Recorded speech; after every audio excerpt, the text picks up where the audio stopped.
আসসালামু আলাইকুম। আশা করি আপনারা সবাই ভালো আছেন। আমি আসলে ভালো নেই সেই 16 তারিখ থেকেই। আমি দেশের বাইরে 13 তারিখে ছিলাম। 16 তারিখে আমি যখন পোস্টগুলো দেখি, আমি বারবার পোস্ট দেই। উপর মহল থেকে এত পরিমাণ আমাকে প্রেসার দেওয়া হয়, আমি পোস্ট ডিলিট করি। এরপর আমার ফেসবুক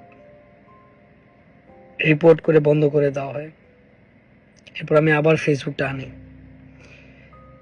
আমার 19 তারিখে ফ্লাইট ছিল ঢাকায়, আমি ব্যাক করবো, রাস্তায় নামবো, সেদিন ফ্লাইট ক্যান্সেল হয়ে যায়।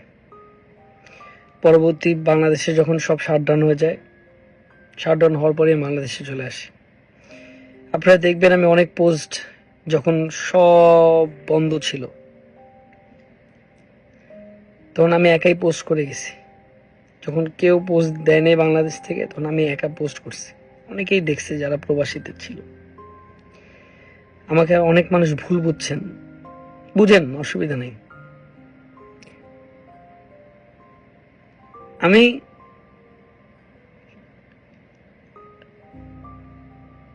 আমার দোষ থাকলে শাস্তি আমি পাবো। আমি যতবার দেখছেন আমার ইনস্টাগ্রাম পোস্টে, যদি কেউ দেখবেন আমি একটা ছবি ছাড়ছি যে আমার মাথায় পিস্তল ঠেকানো, আমার মুখ আটকায় রাখানো, আমার এই ডিপার্টমেন্টে যে আমার কৈফত দিতে হয়, আমি কেন এই লাল ছবি দিছি, আমার অমুক রেজিয়া বলতে হয়, অমুক রেজিয়া বলতে হয়, তমুক রেজিয়া বলতে হয়। এক একজনকে এক এক কৈফত দিতে হয়। কিছু হলেই থ্রেট, টেলিভিশন বন্ধ করে দিবে, টেলিভিশন বন্ধ করে দিবে। কিন্তু আমার টেলিভিশন আমাকে কথা বলতে দেয় নাই, কিন্তু আমার টেলিভিশন ঠিকই কথা বলছে।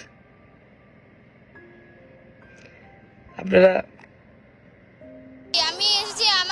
যে কোনো ধরনের প্রুফ যদি চান দিতে পারবো।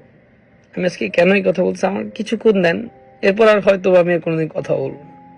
আপনারা দেখবেন সব স্টুডেন্টদের যেটা অরিজিনাল সব নিউজ ছাড়ছে। আমার বাবার নির্দেশনায় বলছে স্টুডেন্টদের রাইটে সব ছাড়ো, দরকার হলে টেলিভিশন বন্ধ।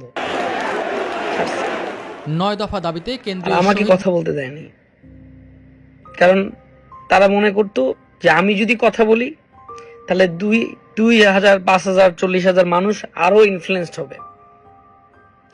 আমাকে এরকম বোঝানো হয়েছে যে তুমি যদি কথা বলো অনেক মানুষ মারা যেতে পারে। চারদিকে মেন্টাল প্রেসারে ছিলাম, দেশে আসতে দিবে না, তাও আসছি। আসার পর বারবার আমি আপনাদেরকে ইশারা ইঙ্গিত দিয়ে বুঝাইছি যে দেখেন, একটা মানুষ যখন একটা স্ট্যাটাস দেয় সে ডিলিট করে কখন।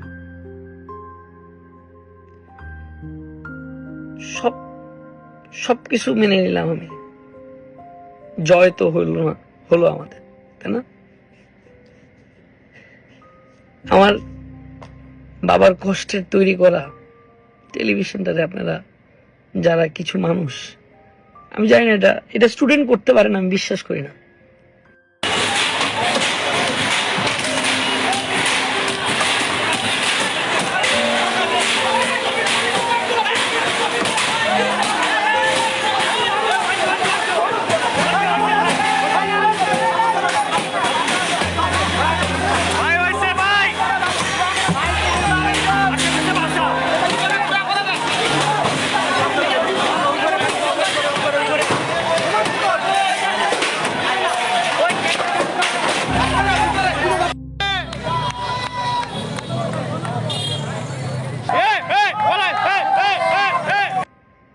কখনো স্টুডেন্ট করতে পারে না এটা আমার ভাইরা, আমার বোনরা এটা জীবনও করতে পারে না। এটা আমার বিশ্বাস করাতে পারবে না কেউ।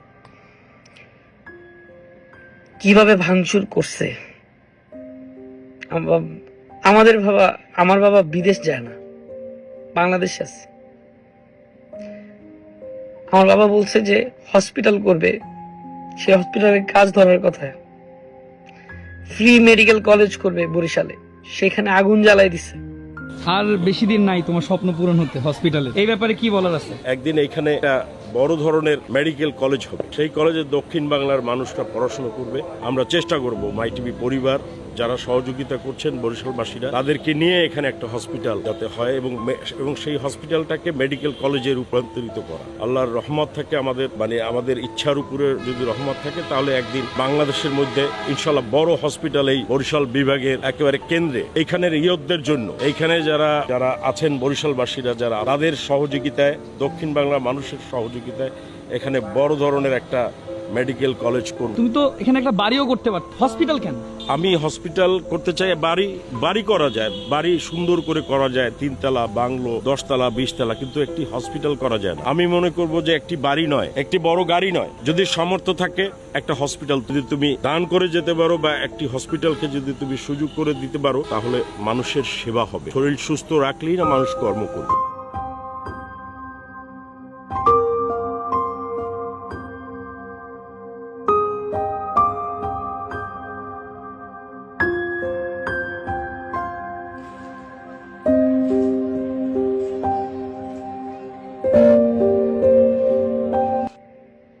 মেডিকেল কলেজে আগুন জ্বালাই দিছে। আমার অফিসে 800 মানুষের স্টাফ, শুধু মানুষের পা ধরতে বাকি ছিল যে টেলিভিশনটারে জ্বালান। বিশ্বাস করেন, আপনারা টিকটকে যাবেন, আপনারা ইউটিউবে যাবেন, আপনারা ফেসবুকে যাবেন, মাই টিভির প্রত্যেকটা পোস্ট দেখবেন আমাদের টেলিভিশন ভাঙচুর করে শেষ করে দিচ্ছে। নিচে 33টা গাড়ি আমাদের নিউজে সব ভেঙে ফেলছে। আমার বাবার এক গাড়ি ছিল, ওখানে একটা ভেঙে ফেলছে। আমাদের একটা মার্সিডিজ ছিল, সেটা ভেঙে ফেলছে।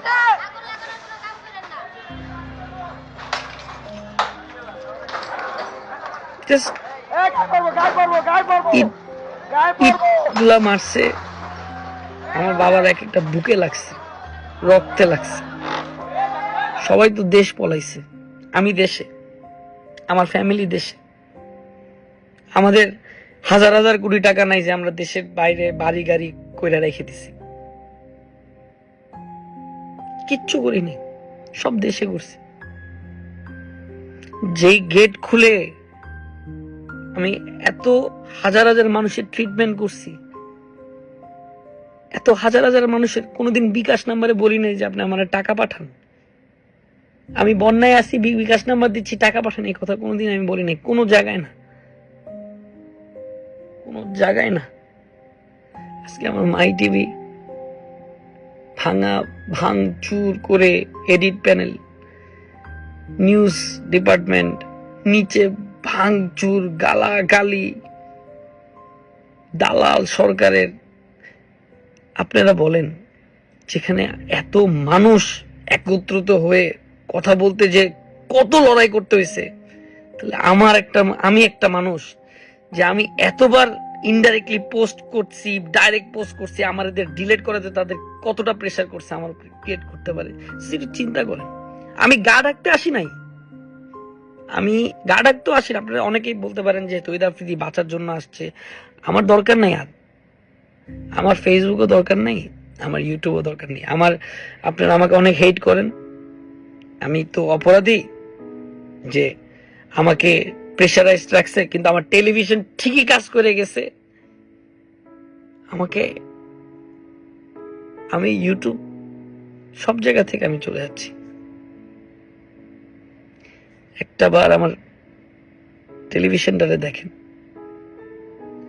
রাত্রেবেলা আমার শো অফে 10 জন পিস্তল নিয়ে আসছে, আইসে গুলি ঠেকায় দে, শো অফের মাল আগুন জ্বালাই দিছে। আমাদের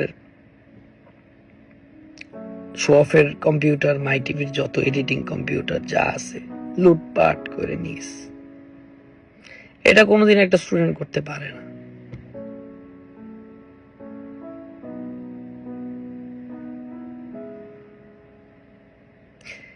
তেরো বছর আমি আপনাদের সাথে ছিলাম, আছি, থাকবো। আমি বারবার আপনাদেরকে, আমি কতবার যে কত ডিপার্টমেন্টের অফিসে গেছি সেটা আপনারা একদিন জানতে পারবেন। আমি আরো অনেক কথা আছে, আমি বলবো একদিন। আমি এগুলা এক একটা স্টোরি বলবো। আমার সাথে এই কয়দিন কি কি হয়েছে আপনারা জানেন না, সব বলবো। কিভাবে প্রেশারাইজড হয়েছি আমি বলবো। আমার সবকিছু ধ্বংস করে দিল।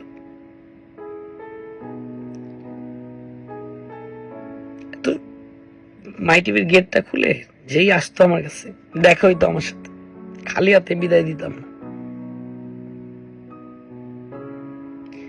সেই গেটটি আজকে ভাইয়া পুরো মাই টিভিটারে ভাঙিয়ে দিল।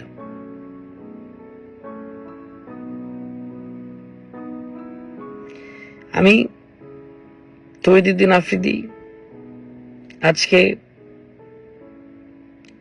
5:30 বাজে রাত, জানের হুমকি অনেক পেয়েছি, জানি না কারা দিচ্ছে, মেরে ফেলবে আমাকে।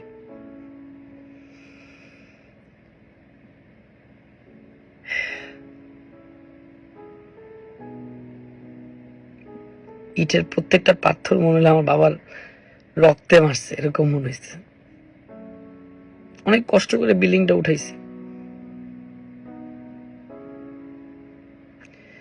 আমি কোনো ইমোশনাল কথা বলতে আসি নাই বা আপনাদেরকে ম্যানিপুলেট করতে আসি নাই। আমি বিদায় নিচ্ছি আপনাদের থেকে, এই ইউটিউব থেকে, এই ফেসবুক থেকে, এই টিকটক থেকে। আমার যদি কখনো ভুল হয়ে থাকে আমাকে ক্ষমা করে দিবেন। একটা মেডিকেল কলেজ করতে চেয়েছিলাম, তাও আগুন জ্বালাই দিল। আমার টেলিভিশন ছাত্রদের পক্ষেই কথা বলছে, সেটাও ভেঙে দিল। আপনারা দেখেন, এটা যদি আপনারা, আমি যে কথা বলছি মিথ্যা কথা বলে দেখলে আপনারা টিকটকে যান, এটা তো একদিনের পোস্ট হতে পারে না, আপনারা তো আগের থেকে পোস্ট দেখতে পারবেন। আমি আমার টেলিভিশন রক্ষা করতে পারলাম না, কিন্তু মাই টিভি অন ইয়ার আছে, মাই টিভি চলবে, মাই টিভি চলতে থাকবে ইনশাল্লাহ। কারণ মাই টিভি গ্রাম বাংলার টেলিভিশন। আমি আপনাদের থেকে চলে যাচ্ছি, আপনারা অনেকে খুশি হচ্ছেন হয়তোবা। আমি বারবার অনেক কথা আছে এখন আমি চাইছি আমি বলতে যে আমার সাথে কি কি ঘটছে, অনেক কিছু ঘটছিল আমার সাথে। আমি ভাবছি যে আমি বললে বুঝবেন আপনারা। আমি ইনডাইরেক্টলি অনেক হিন্ট দিছি আপনাদেরকে। হঠাৎ করে একটা স্ট্যাটাস ডিলিট করা, হঠাৎ করে থাকা, এটার মধ্যে কারণ কি? এটাকে আমি স্ট্যাটাস দিলাম, আমি ডিলিট করলাম, আমি দিছি, অফকোর্স কেউ ডিলিট করাইছে, আমি তো করি নাই, করানো হয়েছে বাধ্যতামূলক। কিন্তু আজকে আমার ভাই এবং বোনদেরকে বলবো, আমার এই 13 বছরে অনেক ভুল করেছি, অনেক দুষ্টুমি করেছি। আমি আর কখনো ইউটিউবিং, ফেসবুকিং বা টিকটকে আমি আর থাকবো না। সবাই ভালো থাকবেন।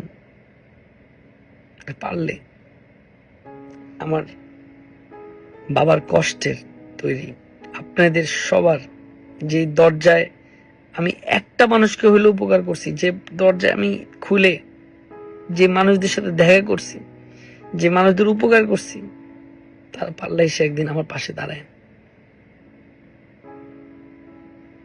সব লুটপাট করে নিয়ে গেছে, আমি আপনাদেরকে দেখাবো। আসসালামু আলাইকুম, ভালো থাকবেন।